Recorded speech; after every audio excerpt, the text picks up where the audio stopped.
Where are you at as far as what do you think the best case scenario? What does a great season look like for Penny this year?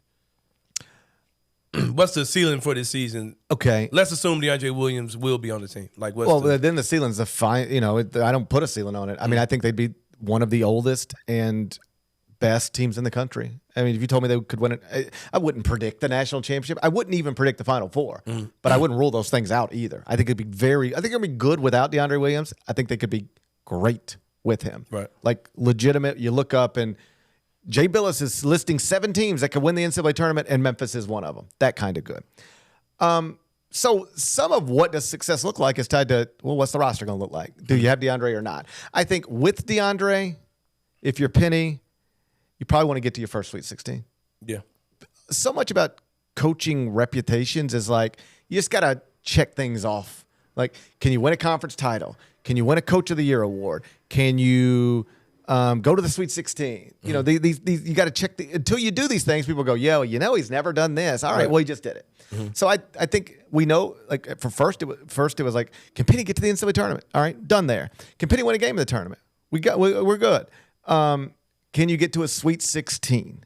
All right, that's the step.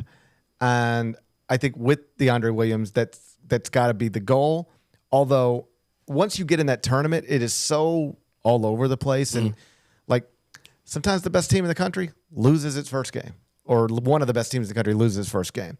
So I try not to get too caught up on success is Elite Eight or in anything short isn't. Because what if you go undefeated in the regular season, like literally are the number 1 overall seed in the NCAA tournament, and then you lose in the round of 32? Right. That's an incredible season, just a terrible ending.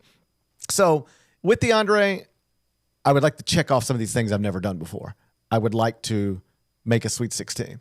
More than that, get ranked, stay ranked.